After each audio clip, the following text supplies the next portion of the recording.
নমস্কার, শুভ সকাল। আজ 25শে মার্চ বুধবার। পঞ্জিকা অনুসারে আজ চৈত্র শুক্লা সপ্তমী তিথি। আজ বাসন্তী পুজোর সপ্তমী। নবপত্রিকা স্নান করিয়ে আজ থেকেই শুরু দেবী দুর্গার মূল পুজোর পদ্ধতি।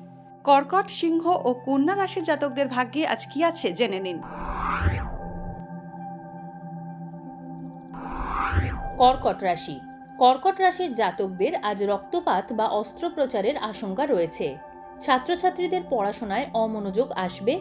চিকিৎসা সরঞ্জাম এবং ওষুধের ব্যবসায়ীরা আজ বিশেষ লাভবান হবেন। ব্যক্তিগত জীবনে দায়িত্ব বাড়তে চলেছে। দাম্পত্যে মতান্তর হতে পারে। কাছের মানুষের শরীর খারাপ হওয়ায় আপনি উৎকণ্ঠিত হবেন। সিংহ রাশি। আজ নানা কারণে চিন্তা বাড়বে সিংহ রাশির জাতকদের মনে। কাজের সূত্রে ভ্রমণ হতে পারে। নতুন ব্যবসা শুরু করার ইঙ্গিত রয়েছে আজ। কোনো কিছুর নেশায় আচ্ছন্ন হতে পারেন।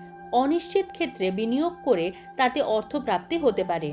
প্যানক্রিয়াস, লিভার বা চামড়ার অসুখে কষ্ট পেতে পারেন। কন্যা রাশি।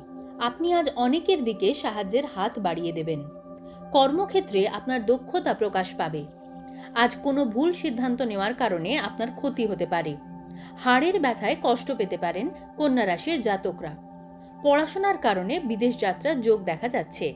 বাড়িতে গুরুস্থানীয় ব্যক্তির আগমন হতে পারে। ভাগ্যে কি আছে, দিন কেমন কাটবে, জানার ইচ্ছে সবার মনেই। আপনার সঙ্গে কি ঘটবে জানাচ্ছি আমরা। সঙ্গে রয়েছে খারাপ সময়কে ভালো করার টোটকা। ঘরের কোথায় কি রাখবেন, বাস্তু কি বলছে, কি রহস্য হাতের রেখায়। এই সব উত্তরের পাশাপাশি নিজের সংস্কৃতি, পুরাণ ও ঐতিহ্যকে জানুন আরো কাছ থেকে। চোখ রাখুন এই সময় অনলাইনের অ্যাস্ট্রো পেজে।